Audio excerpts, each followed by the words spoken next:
Max Verstappen kembali lanjutkan tren positifnya musim ini dengan raih kemenangan di balapan GP Kanada yang berlangsung dini hari tadi.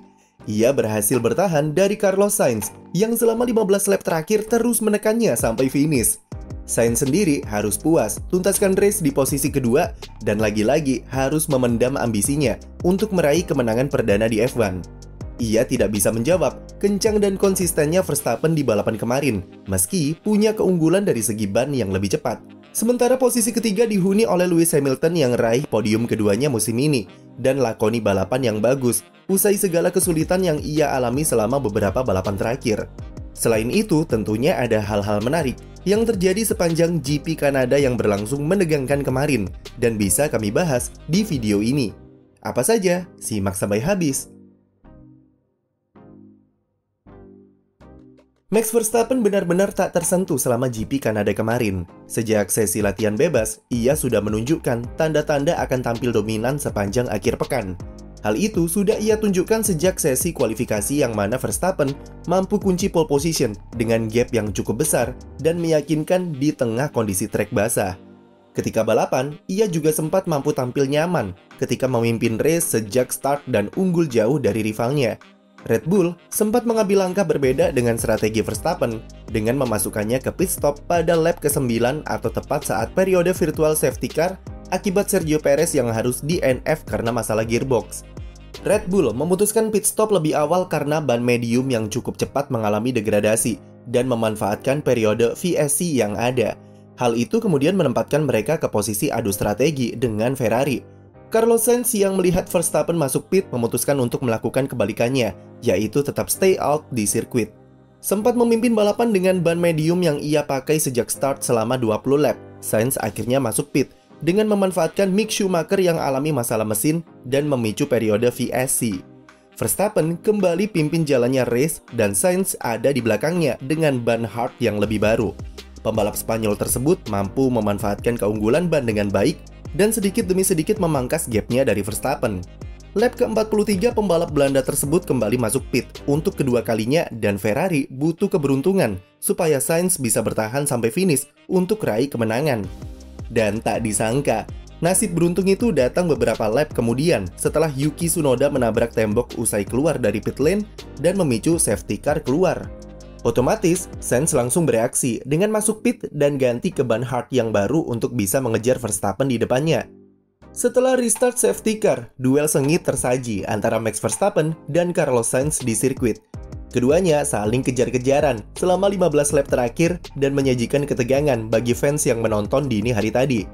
Sayangnya, traksi bagus dari mobil Red Bull saat keluar dari tikungan 10 membuat Sainz kesulitan untuk menyalip Verstappen. Selain itu, penampilan sang juara dunia musim lalu ini memang sangat menawan. Verstappen sekali lagi membuktikan kualitas mentalnya di F1 dengan performanya kemarin. Salah satu indikator pembalap sempurna adalah kemampuan untuk tetap tenang, konsisten, dan bersih tanpa kesalahan sedikit pun ketika berada di situasi dalam tekanan. Dan Verstappen menunjukkan semua itu pada duelnya dengan Sainz. Dengan tekanan yang diberikan, ia mampu konsisten dan sangat presisi dalam membawa mobilnya. Selain itu, ia juga tahu di mana kekuatan mobil RB18 serta kelemahan Ferrari di Montreal seperti apa dan menerapkannya untuk bertahan dari Sainz. Hal-hal tersebut sukses membuat Verstappen tidak terkejar dan mengunci kemenangan ke-6-nya musim ini dan lanjutkan rentetan kemenangan beruntun Red Bull dalam 6 balapan terakhir. Untuk sekarang, rasanya akan sangat sulit bagi Ferrari yang sedang melawan duet kombo terbaik di F1 saat ini, yaitu Red Bull dan Max Verstappen.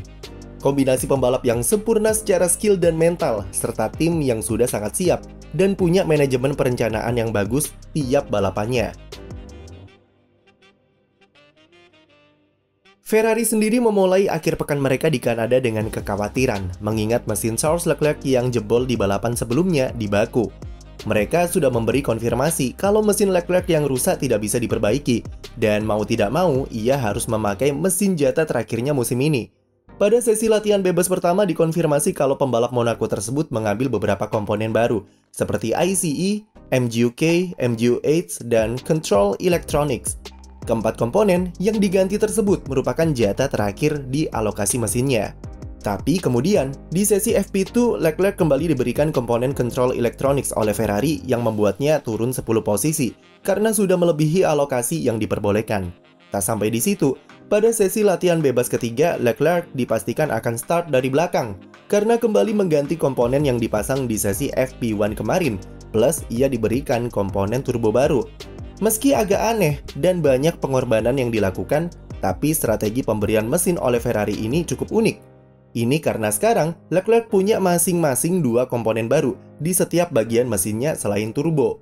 Hal tersebut cukup berguna untuk menghindari penalti-penalti yang tidak perlu ke depannya. Tentu dengan catatan tidak ada masalah reliabilitas yang mereka alami. Untuk balapannya sendiri, Leclerc cuma berhasil finish di posisi kelima setelah start dari posisi 19. Ia sempat tertahan cukup lama di rentetan barisan DRS pembalap-pembalap papan tengah. Dan yang paling frustrasi adalah ketika Leclerc stuck di belakang Esteban Ocon. Karena hasil yang ia dapat kemarin, jaraknya dengan Max Verstappen semakin jauh menjadi 49 poin dan ia masih duduk di posisi ketiga klasemen sementara. Beberapa hal yang positif dari performa Ferrari kemarin adalah manajemen balapan mereka jauh lebih bagus daripada race sebelumnya. Mereka berani mengambil strategi yang berbeda dengan Carlos Sainz di depan dan melakukan hal yang benar untuk bisa berduel dengan Verstappen. Race pace yang ditunjukkan juga cukup meyakinkan, meski belum bisa menjawab rapinya penampilan Red Bull kemarin. GP Inggris 2 pekan mendatang akan sangat menarik bagi Ferrari dan harus dijadikan momentum untuk bangkit guna memutar balik keadaan dalam perebutan gelar juara dunia. Hal menarik lainnya tentu ada Fernando Alonso yang berhasil mengunci start baris terdepan dengan meraih posisi kedua pada sesi kualifikasi. Sepanjang akhir pekan kemarin, memang Alonso tampil sangat konsisten di barisan 5 besar sejak sesi latihan bebas. Penampilan apiknya tersebut ia teruskan sampai kualifikasi dengan mengunci front row pertamanya sejak GP Jerman tahun 2012 silam. Kombinasi mobil Alpine yang bagaikan roket di trek lurus dan kondisi cuaca yang basah membuat Alonso mampu memaksimalkan mobilnya saat kualifikasi. Sayangnya, start keduanya tak bisa ia maksimalkan saat balapan. Meski cuma target bisa finish 5 besar, nyatanya Alonso justru terperosok di posisi 9. Pembalap Spanyol ini sejatinya selesaikan balapan di posisi ke-7, tapi ia dihukum penalti waktu 5 detik karena manuver bertahan yang berbahaya.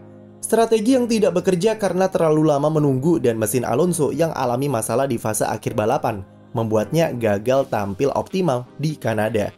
Momen menarik lainnya adalah Lewis Hamilton kembali meraih podium setelah berbagai kesulitan yang ia alami. Padahal pekan lalu di Baku, ia alami encok dan setelah sesi FP2, ia mengeluh mobilnya yang sangat buruk di Montreal. Tapi dengan beberapa perubahan setup mobil, Hamilton mampu tampil bagus dan kencang selama balapan. Itu membuat posisinya cukup ideal ketika periode VSC serta safety car dan jadi kunci keberhasilannya raih podium. Selain itu ada juga duo Alfa Romeo yang finish di dalam 10 besar dengan Zhou Guanyu yang akhirnya kembali raih poin setelah balapan pembuka di Bahrain. Ada pula Lance Stroll yang tak disangka-sangka berhasil meraih poin di balapan kandangnya dengan penampilan yang bisa dibilang cukup heroik. Ia start dari posisi 17 dan bertahan dengan ban hard selama 47 lap sebelum masuk pit saat safety car. Stroll akhirnya sukses finish di posisi 10 dan mengkoleksi 1 poin berharga. Mana momen favorit kalian? Tulis di komentar dan jangan lupa beri like dan subscribe untuk konten F1 lainnya.